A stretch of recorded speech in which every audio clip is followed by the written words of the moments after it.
हमारी आज की ये कहानी एक ऐसे साइको लवर की है जो कि हीरोइन से पिछले 15 सालों से प्यार करता है। लेकिन क्या उसका अगला कदम जो उसने अपनी ज़िंदगी में लिया उसे सच में अपनी वाइफ के करीब पहुंचाएगा या सच जानकर के उसकी वाइफ उसे छोड़ देगी। जानेंगे हम लोग आज इन सारे सवालों का जवाब इस कहानी में। चलिए इस खूबसूरत सी कहानी की शुरुआत करते हैं। कहानी की शुरुआत में हमें जोनियान और जियांग वेन कपल को दिखाया जाता है। वो दोनों कॉन्ट्रैक्ट मैरिज करने के लिए साथ बैठे थे। जोनियान जियांग वेन से कहती है कि मैं तभी तुम्हारे साथ कॉन्ट्रैक्ट मैरिज करूंगी जब तुम मेरी कुछ शर्तों को मानोगे। जैसे कि पहले शर्त, मुझे शादी सिर्फ 3 साल के लिए चाहिए लेकिन कोई इमोशनल इन्वॉल्वमेंट नहीं। दूसरा, मेरी मॉम को फ्लावर शॉप मुझे डाइवोर्स के बाद चाहिए। जियांग वेन कहता है ये फ्लावर शॉप बीच में कहाँ से आ गया, ये तो हमारे कॉन्ट्रैक्ट का कोई हिस्सा ही नहीं था। ठीक है, मैं तुम्हारी बात मानने के लिए एग्री हूँ, लेकिन मेरी भी एक शर्त है। तुम्हें शादी के बाद मेरे साथ मेरे घर रहना पड़ेगा। वो अपनी माँ की इस फ्लावर शॉप को किसी हालत में बचाना चाहती थी। दैट्स वाई जून यान जियांगवेन के बात को एग्री कर जाती है, ये सोचते हुए आगे जो होगा देखा जाएगा। अभी फिलहाल के लिए जियांगवेन से शादी करना ही सबसे इम्पोर्टेंट है। वो ऐसा सोच रही थी, जियांगवेन से तो वो पहली बार मिल रही है और ये बस एक मजबूरी के कॉन्ट्रैक्ट मैरिज है। लेकिन उसे पता नहीं था जियांगवेन के इस चाल के पीछे पिछले 15 सालों का प्यार उसके पीछे छुपा हुआ है। लेकिन क्या वो सच में ये करके जोनियान को पा पाएगा, या फिर जब ये सच्चाई जोनियान के सामने आएगी तो वो उसे छोड़ देगी। फिलहाल ये बात तो ये कहानी ही आपको बताने वाली है। जोनियान उस कॉन्ट्रैक्ट पर साइन करके चली जाती है।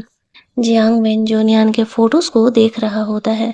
वो जोनियान को पिछले 15 सालों से फॉलो कर रहा था, लेकिन जोनियान को इस बात का कोई आइडिया ही नहीं था। उसने ये सब कुछ और क्या कुछ जोनियान के लिए किया है, उसे कुछ भी नहीं पता था। वहीं दूसरी तरफ जोनियान अपने फ्लावर शॉप पर थी। उसकी फ्रेंड को पता चलता है कि उसने जियांग वेन के साथ कॉन्ट्रैक्ट मैरिज कर लिया, तो वो थोड़ा सा उस पर गुस्सा करने लगती है और कहती है कि बहन तू पागल है, तू अपनी लाइफ के साथ खेल रही है। जूनियन कहती है कि मैं और कर भी कह सकती हूँ। तुम्हें पता है कि मेरी स्टेप मदर और स्टेप सिस्टर ली हुई मुझे कितना परेशान करती है, और अगर मैं अपनी फ्लावर शॉप को भी अपनी माँ की खो दी तो फिर मैं अपनी माँ को क्या ही मुंह दिखाऊंगी। जोनियन की मॉम अब इस दुनिया में नहीं थी।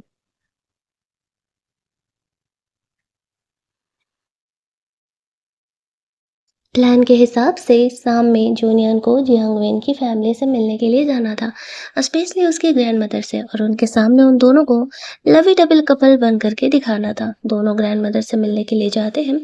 ग्रैंड मदर को इस कॉन्ट्रैक्ट मैरिज के बारे में कुछ भी नहीं पता था। वो कह रही थी कि अगर जियांगवेन तुम्हें परेशान करे ना तो तुम मुझे बता सकती हो, मैं ना उसकी ज़रूर ही पिटाई लगाऊंगी। लेकिन यहाँ पर जोनियान कहती है नहीं नहीं ग्रैंड मदर, जियांगवेन तो मेरा बहुत ही अच्छे तरीके से ख्याल रखता है। फिर वो लोग जब खाना खाने के लिए आते हैं, जोनियन को धनिया नहीं पसंद था, ये बात जियांगवेन को पता था। और वो सोचने लगती है कि जियांगवेन को कैसे पता, अब उससे क्या पता, ये 15 साल का एक तरफा प्यार का निशानी है। खाना वाना खाने के बाद जब वो लोग लौट रहे थे तब जोनियन के मन में डाउट था कि जियांगवेन को कैसे पता कि आखिरकार जो जूनियान है उसे धनिया नहीं पसंद है। अब जियांगवेन उसे कहता है कि मुझे तुमसे शादी करनी थी तो मैंने थोड़ा बहुत बस तुम्हें इन्वेस्टिगेट किया था, इसी वजह से मुझे ये बातों का आइडिया है और इससे बड़ी कोई बात नहीं है। जूनियान कहती है चलो ठीक है, अच्छी बात है अगर ऐसा है तो। मुझे लगा कहीं तुम्हें सच में मुझसे प्यार व्यार तो नहीं है। जोनियन ये बोल करके अपने घर चली जाती है। जियांगवेन अपने ऑफिस में था। उसी शाम जोनियन को एक पार्टी में जाना था। जियांगवेन ने ड्रेस भेजा था, लेकिन जोनियन वो ड्रेस पहन करके जाने से मना कर देती है और वो खुद का ही कोई ड्रेस पहन करके जाने वाली थी। इसके पीछे भी उसका एक मोटिव था। उसकी फ्रेंड यहाँ पर जोनियन से मिलने के लिए आती है और कहती है बहन तू ये मत कहना कि तू ये पहन करके उस पार्टी में जा रही है, तुझे पता है ना तेरी स्टेप सिस्टर लीवई वहाँ पर आने वाली है और वो तो बस मौका ढूंढती है तुझे परेशान करने का। जोनियन कहती है हाँ, और मैं एक फ्लावरिस्ट हूँ, मैं वहाँ पर अपने फ्लावर्स दिखाने के लिए जा रही हूँ, ना कि ड्रेस दिखा करके शो ऑफ करने के लिए। हालांकि जियांगवेन ने मुझे ड्रेस दिया है, लेकिन मैं वो ड्रेस पहन करके नहीं जाने वाली हूँ।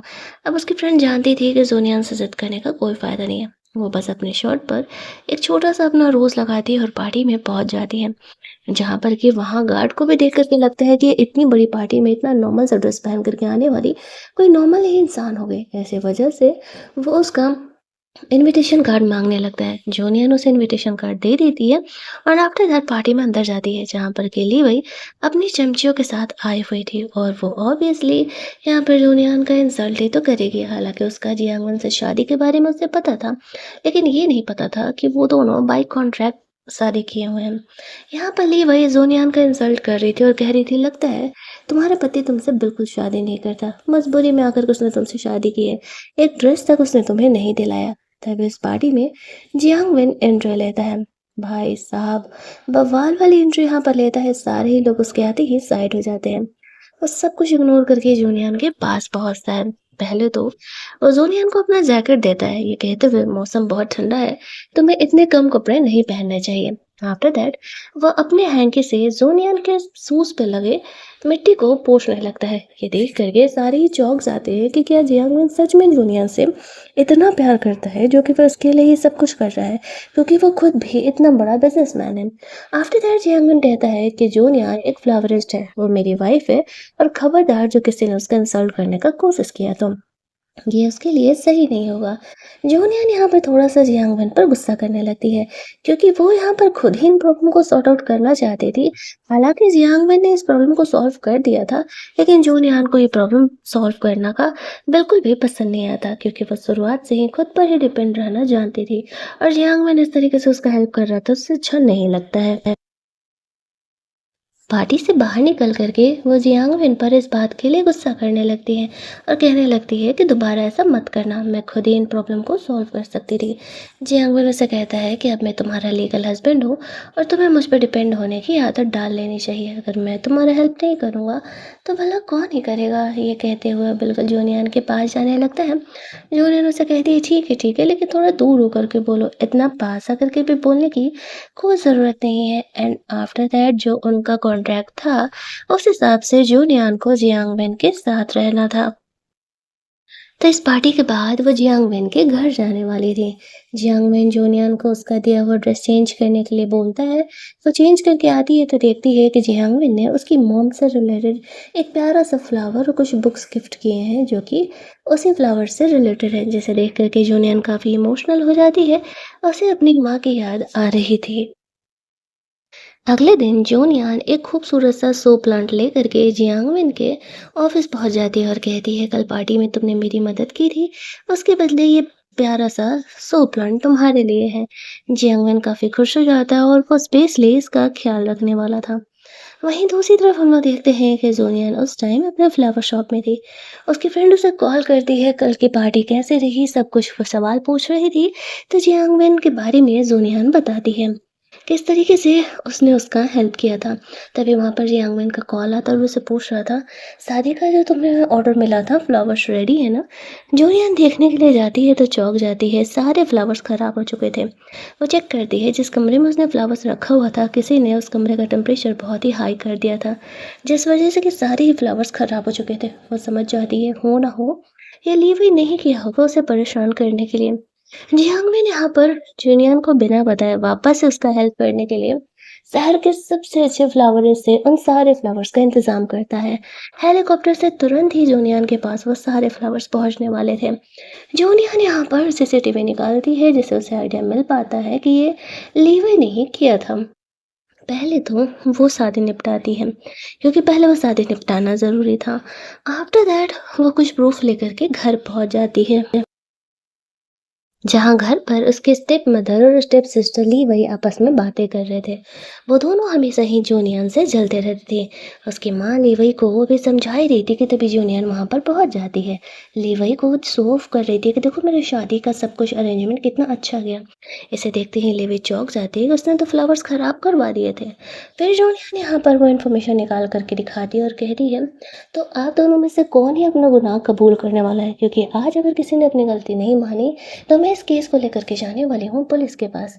अपनी बेटी को बचाने के लिए उसकी स्टेप मदर ये बात मान लेती है कि उसने ऐसा किया है।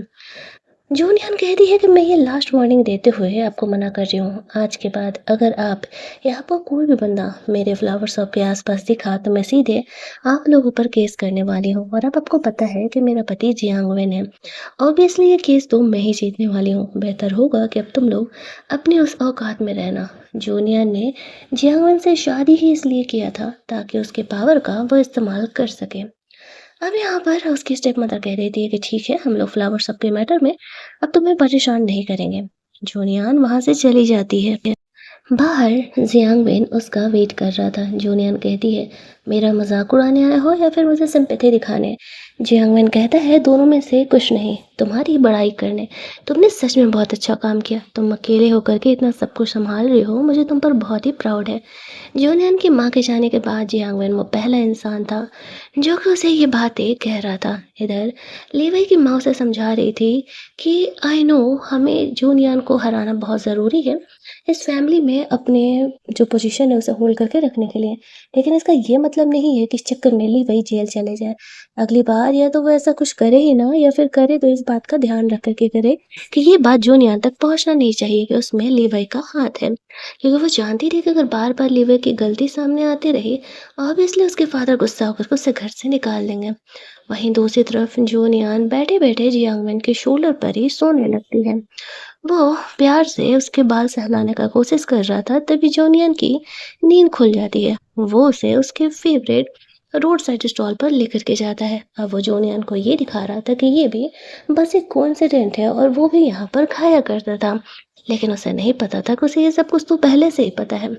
ज़ूनियान बहुत दिनों बाद यहाँ का खाना खा रही थी क्योंकि लाइफ में इतनी बिजी हो गई थी कि इसे शहर के इस साइड आने का फुर्सत ही नहीं मिलता था। जियांग विन बिल्कुल अच्छे पति की तरह ज़ूनियान के बैग्स वगैरह उठाता है और पेमेंट वगैरह करके वो जूनियन को अब अपने घर चलने के लिए कह रहा था क्योंकि शर्त में तो लिखा हुआ था और उसने जूनियन को ऑलरेडी बहुत ज़्यादा ही वक्त दे दिया था। अब जूनियन जानती थी कि वो मना तो कर नहीं सकती है। दैट्स वाई वो चुपचाप जियांगमैन के साथ चली जाती है। जब वो लोग घर जाते हैं तब जियांगमैन ने पहले ही जूनियन के लिए कस्टमाइज किए हुए स्लीपर्स मंगाए थे। जूनियन इस बारे में पूछती भी है तो वो कहता है, हाँ, ये स्पेशली तुम्हारे लिए मैंने कस्टमाइज कराया है। आफ्टर दैट यहाँ पर वो जूनियन को अपने हाथों से वो सैंडल पहनाता है। जूनियन के लिए बहुत ही ऑकवर्ड था क्योंकि उसने पहले ही कॉन्ट्रैक्ट में लिख दिया था कि जियांगवेन और जूनियन के बीच कोई इमोशनल बॉन्डिंग नहीं होने वाली है। आफ्टर दैट वो जूनियन को उसका कमरा दिखाने के लिए लेकर के जाता है और वो बिल्कुल उसी के हिसाब से अरेंज किया हुआ था। जियांगवेन कहता है, डोंट वरी, मैं दूसरे कमरे में सोने वाला हूँ और जब तक तुम्हारी मर्जी नहीं होगी मैं तुम्हें टच भी नहीं करूँगा। सोनियान इस बात के लिए थोड़ा रिलैक्स हो जाती है। रात में जब उठती है पानी पीने के लिए तब देखती है कि जियांगवेन यहाँ पर उसके लिए कुछ कॉन्ट्रैक्ट्स की तैयारी कर रहा है और वो उसे कह रहा था कि कंपनी में अगले दिन तुम कुछ कॉन्ट्रैक्ट्स वगैरह लेकर के आ जाना, हम साथ में काम करेंगे। साथ ही में वो जूनियन को एक प्यारा सा फ़ोन भी गिफ्ट करता है और कहता है इसमें सिर्फ मेरा कॉन्टैक्ट होना चाहिए। इतना ही नहीं, अगले दिन मैं जूनियन के लिए ब्रेकफास्ट भी प्रिपेयर करके गया हुआ था। जियांगवेन की आदत थी वो हमेशा ही जूनियन के लिए नोट हाथ से लिख करके जाता था। ब्रेकफास्ट करने के बाद जूनियन जियांगवेन की कंपनी पहुंचती है। जब वो अपना फ्लावर वाला कुछ प्रोजेक्ट लोगों को दिखा रही थी तब वो प्रोजेक्ट उन्हें कुछ खास पसंद नहीं आता है। वैसे तो जियांगवेन चाहता तो इस प्रोजेक्ट पर अपना इन्वेस्टमेंट करके इन चीज़ों को सुधार सकता था, लेकिन वो ऐसा करता नहीं है। जब सारे लोग यहाँ पर डिसएग्री करते हैं तो वो जूनियर को कहता है, मुझे लगता है कि तुम्हें इस प्रोजेक्ट पर थोड़ी मेहनत करनी चाहिए। ऐसा करके वो जूनियर को प्रोत्साहित कर रहा था ताकि वो इस प्रोजेक्ट पर थोड़ी और मेहनत करे और खुद को अपग्रेड कर सके। अब यहाँ पर ऐसा नहीं था कि जियांगवेन ने जूनियर को पूरी तरीके से छोड़ दिया था। वो उसे समझा भी रहा था कि उसे इस कॉन्ट्रैक्ट्स में क्या चेंज करना चाहिए। अगले दिन वो जूनियर को अपने साथ एक बड़े से फ्लावर दिखाने के लिए लेकर के जाता है, एक ऐसा एरिया जहाँ पर बहुत सारे फ्लावर्स लगे हुए थे। वो बिल्कुल एक खूबसूरत गार्डन की तरह था। जूनियन को ये देख करके अपनी माँ की याद आने लगती है।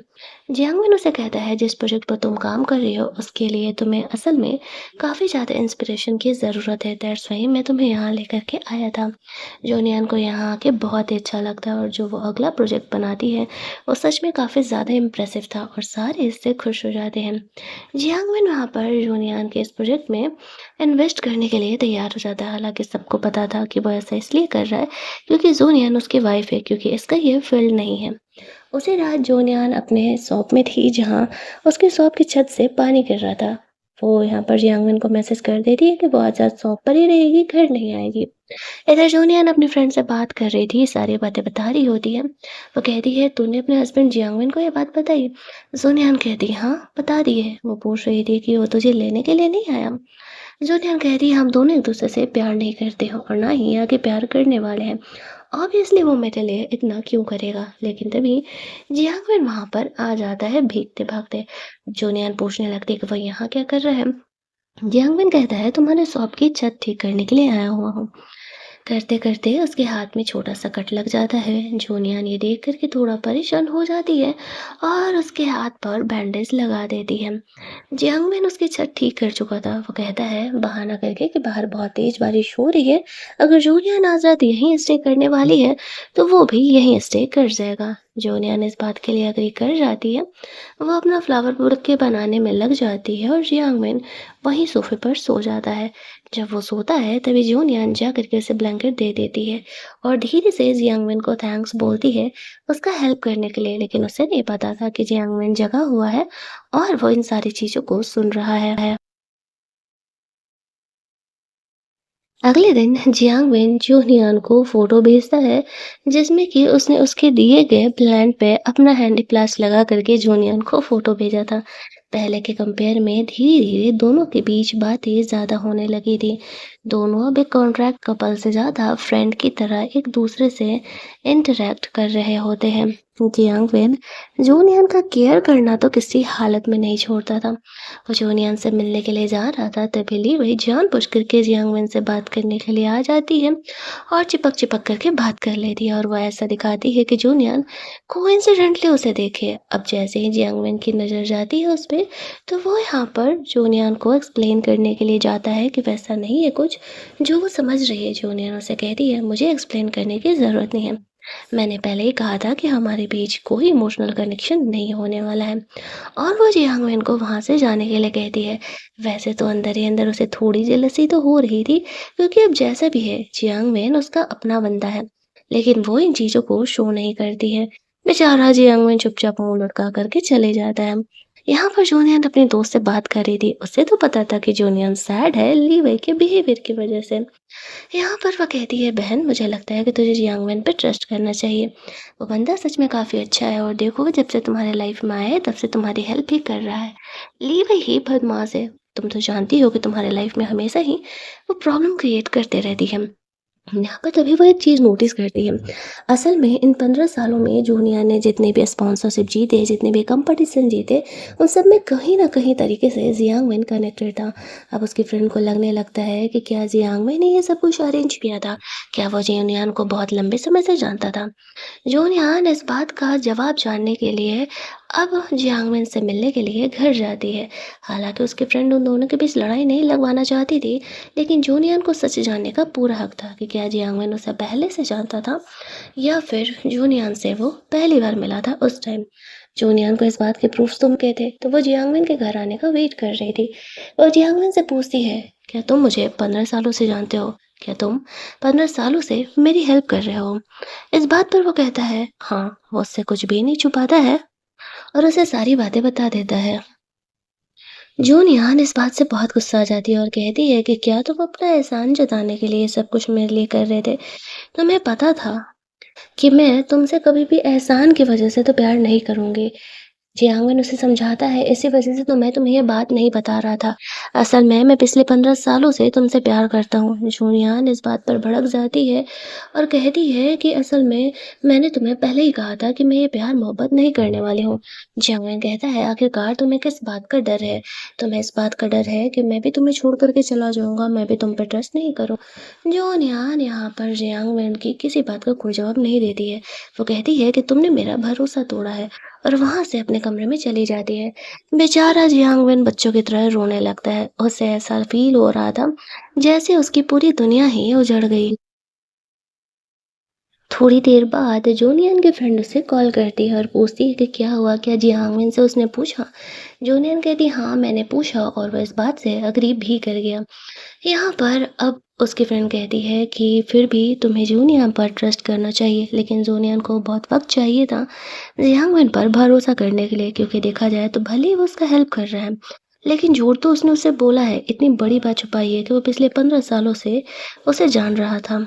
इधर दूसरी तरफ हम लोग जुआन नाम के एक बंदे को देखते हैं जो कि जियांग वेन का असल में दुश्मन है, और वो यहाँ पर ली वर्ड उसकी माँ को कह रहा होता है कि वो जानता है कि जूनियन जियांग वेन की कमजोरी है। दैट्स वाई वो जूनियन को वो कंपटीशन किसी हालत में जीतने नहीं देना चाह रहा था, जो कंपटीशन के लिए जूनियन बहुत ही मन लगा करके तैयारी कर रही थी।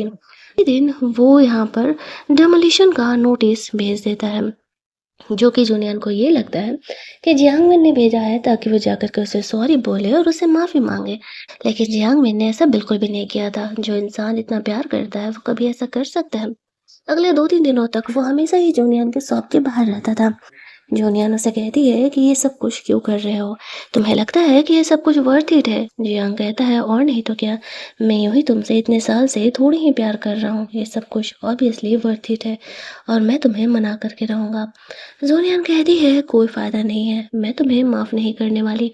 ये कह के वो अपने शॉप में चली जाती है। हालांकि उसे डर था कि अगर उसे जियांगमिन से प्यार हो गया तो उसके साथ भी वही होगा जो कुछ उसकी मॉम के साथ हुआ। अगले दिन उसे पता चलता है कि जो वेश उसने कंपटीशन के लिए अप्लाई किया था, वो अचानक से गायब हो गया है। अब जूनियन समझ जाती है कुछ ना कुछ गड़बड़ तो है। अब वो क्या करेगी? यहाँ पर हम लोग देखते हैं उसकी फ्रेंड को भी ये बात पता चलता है। जूलियन जियांगमिन से तो हेल्प किसी हालत में लेने नहीं वाली थी। वो उसी रात एक नए वेस का पिक्चर ड्रॉ करने का कोशिश करती है ताकि आगे आने वाले कंपटीशन में वो वापस से अप्लाई कर सके। लेकिन उसे नहीं पता था जियांगमिन को जैसे ही ये बात पता चला वो जूलियन को बिना बताए उसके हेल्प में लग गया था। अगले दिन जूनियन के शॉप में कुछ बदमाश कस्टमर जानबूझ करके उसके कस्टमर क्वालिटी पर नौटंकी करने के लिए आ जाते हैं कि उसने हमें खराब फ्लावर्स दिए, ये दिए, वो दिए। हालांकि जूनियन इन चीज़ों को संभाल रही थी, लेकिन तभी एक स्ट्रेंजर आकर के यहाँ पर लीगली जूनियन का हेल्प करने लगता है। उसे जियांग में ने ही भेजा था और वो उन दोनों बदमाश लोगों को डरा के वहाँ से भगा देता है। वो दोनों बाहर जाकर के लीवई से बात कर रहे थे कि हम ये प्लान नहीं कर पाए।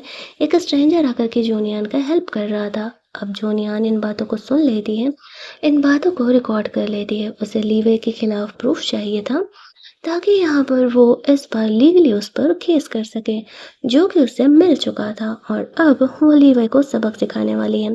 पिछली वार्निंग के बाद भी वो उसके फ्लावर शॉप को हर्ट करने का कोशिश कर रही है। लेकिन इधर जियांगवेन को पता था कि ये लीवाई का अकेले का हरकत नहीं है, उसमें ज़रूर ही जियोन इंक्लूडेड है।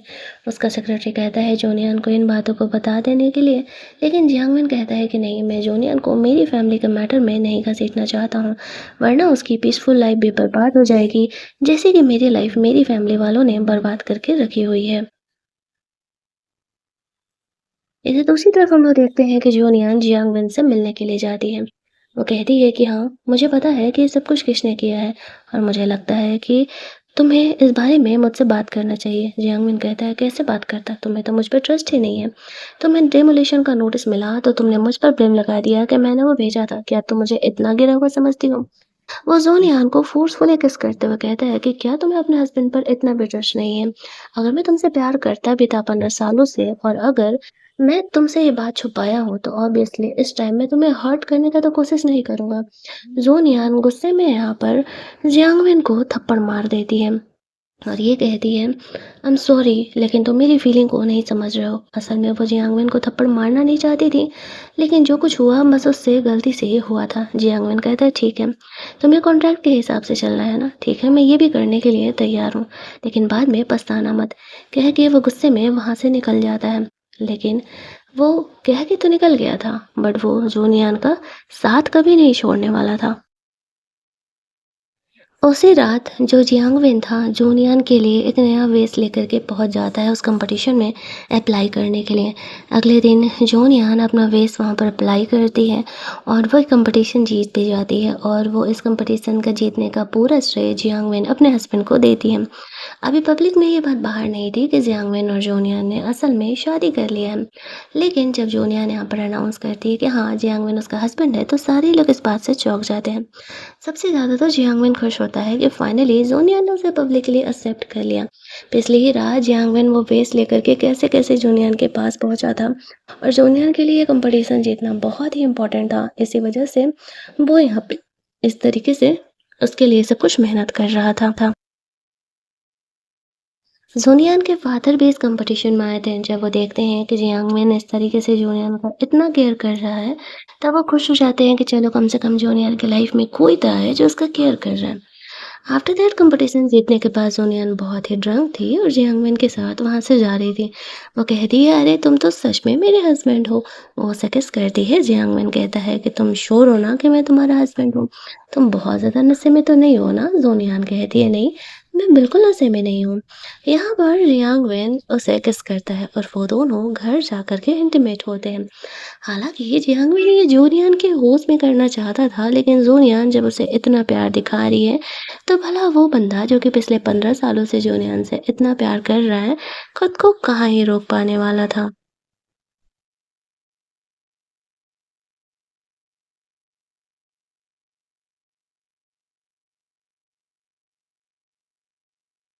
अगली मॉर्निंग जब जोनियान की नींद खुलती है, तब उसे फ्लैशबैक में कल रात जियांगमिन के साथ बिताए सारे वक्त काफ़ी याद आ रहे थे और वो बहुत शर्मा रही थी। अब ऐसा लग रहा था कि यहाँ पर जोनियान ने जियांगमिन को एक्सेप्ट कर लिया, तो सब कुछ हैप्पी मैरिड की तरफ ही बढ़ रहा हो। लेकिन नहीं, अभी कहानी में एक और ट्विस्ट आना बाकी था और वो ट्विस्ट इतना बड़ा था कि इन दोनों के रिश्ते को तोड़ने के कगार पर वो ला करके खड़ा कर दिया था। वो ट्विस्ट क्या था वो हम आगे देखेंगे। उसी समय ली वई जूनियन को जियांगमिन के साथ एक फोटो भेजती है। जूनियन जानती थी कि फेक है, दैट्स वे जियांगमिन को फोटो दिखा देनी है। अपनी बहन को मैसेज करते हैं कि मिलते हैं। ली वई से मिलने के लिए जाती है और फुल ऑन चौड़ में कह रही थी कि बहन, तेरा पति तो तुझसे ज्यादा मुझ में इंटरेस्टेड है। जूनियन हंसते हुए कह रही है, कम से कम फेक फोटो तो ढंग का बनवा लेती जिससे ये ना पता चले कि एक्चुअल में तूने फोटोशॉप किया है। लीवे का ये राज खुल जाता है तो वो कहती है, क्या हो गया, ये फोटोशॉप है तो असल में जियांगमिन तुमसे ज्यादा मुझ में इंटरेस्टेड है। जोनियन कहती है, बहन झूठ ऐसा बोलो जिस बात पे मैं भरोसा कर सकूं, और तुम अपने लिमिट यहाँ पर थोड़ा क्रॉस कर रही हो। बेहतर होगा कि तुम वो मत करो। फ्लावर शॉप के बारे में मैंने तुम्हें वार्निंग दे दी है। अगली बार अगर तुमने लिमिट क्रॉस की तो सीधे हम जेल में मिलने के लिए आएंगे। आफ्टर दैट वो घर चली जाती है जहाँ पर जियांगमिन को कुछ पता ही नहीं था कि यहाँ उसके पीठ पीछे क्या हो रहा है। जूनियन बस उसे नहीं बताती है बेवजह ही उससे क्या बहस करना और इस बारे में क्या बात करना। वो यहाँ पर जियांगमिन से उसकी फैमिली के बारे में पूछने लगती है, जो कि जूनियन उसके बारे में ज़्यादा कुछ नहीं जानती थी। इसी वजह से जियांगमिन उसे बता रहा था। उसे जुआन के भी बारे में बताता है कि उनका कुछ पर्सनल ग्रज भी है जिस वजह से वो जूनियन को परेशान करते रहता है, खास करके कुछ बिजनेस के रिलेटेड।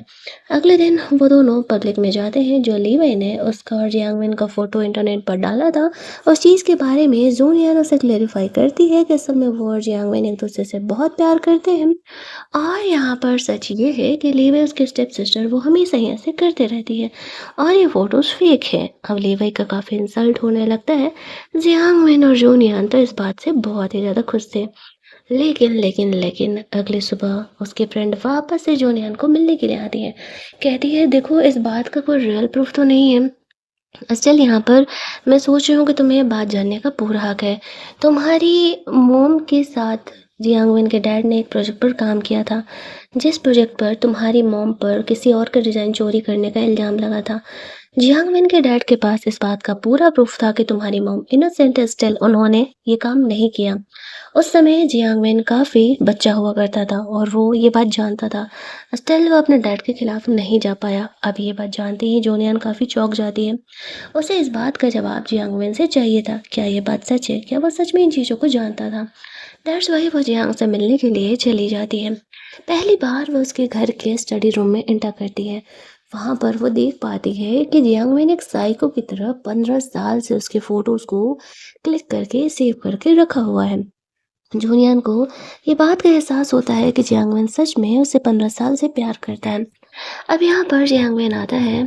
जूनियन उसे कहती है, क्या तुम मेरे मॉम के बारे में जानते थे?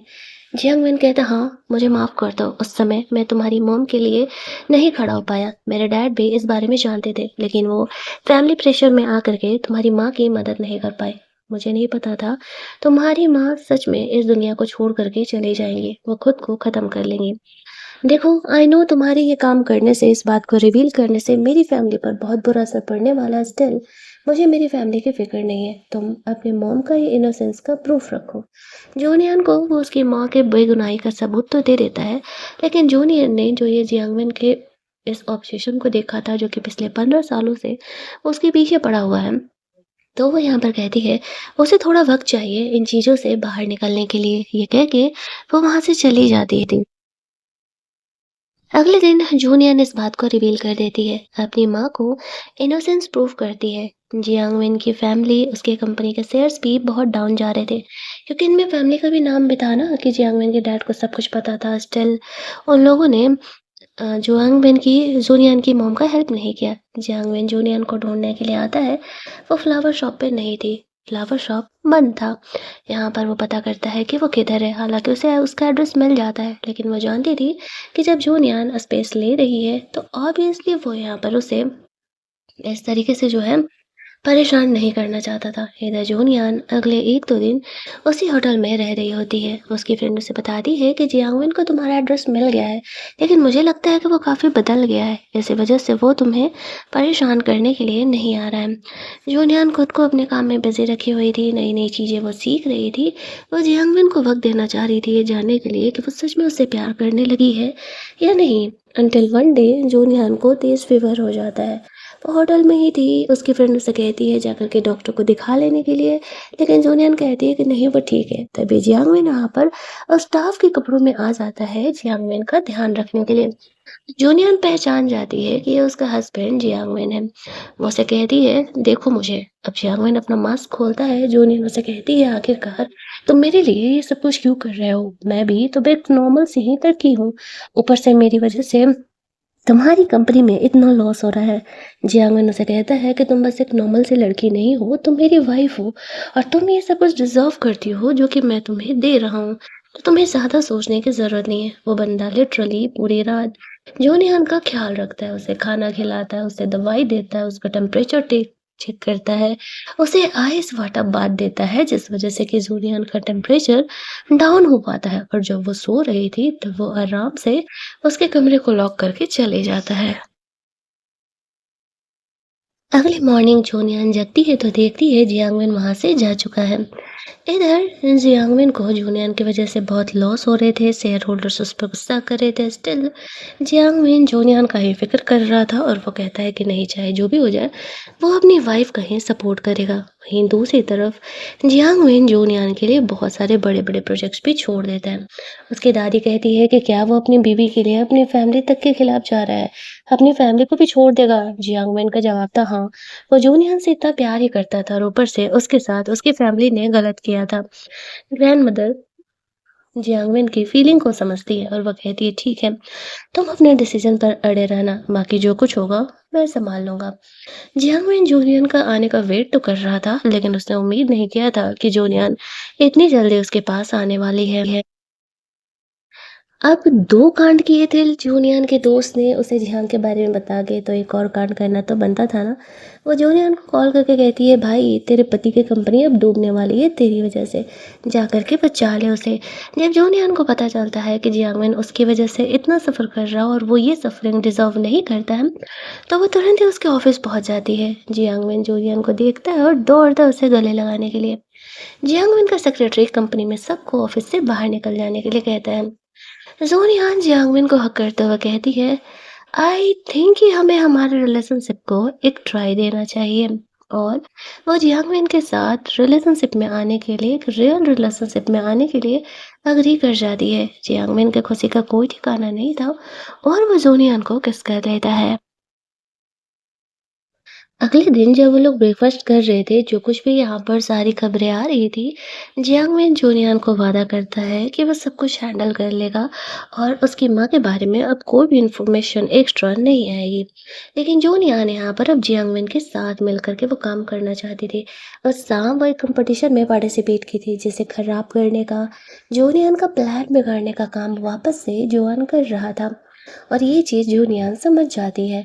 वहाँ पर वो जानबूझ करके कंपटीशन करने के लिए गई थी। पहली बात, वो कंपटीशन जीतना उसका तय था, वो जीत जाती है।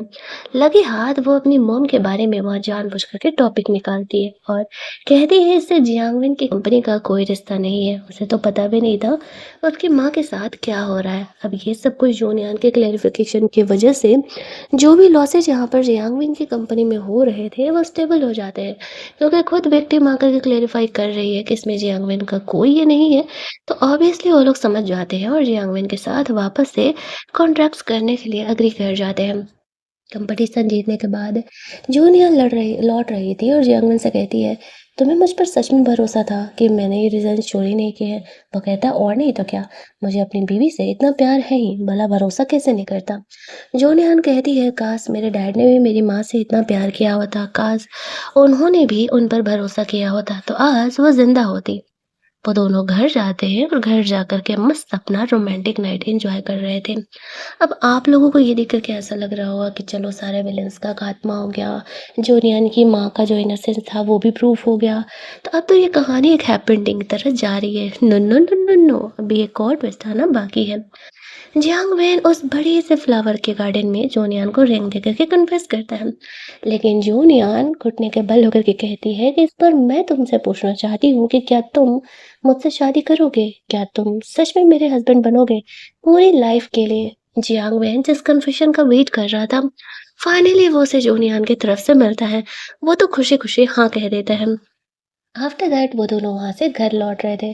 तभी तभी जब लगता है लाइफ में सब कुछ मस्त चल रहा है, हैप्पी एंडिंग वाली एंडिंग आने वाली है, तभी एक नया कांड हो जाता है। और उनकी लाइफ में नया कांड ये होता है कि जैसे वो लोग घर लौट रहे थे तभी जियांगवेन और जूनियान को कोई किडनैप कर लेता है। और हमारी ये कहानी इसी पॉइंट पर टू बी कंटिन्यूड लिख करके एंड कर दी जाती है।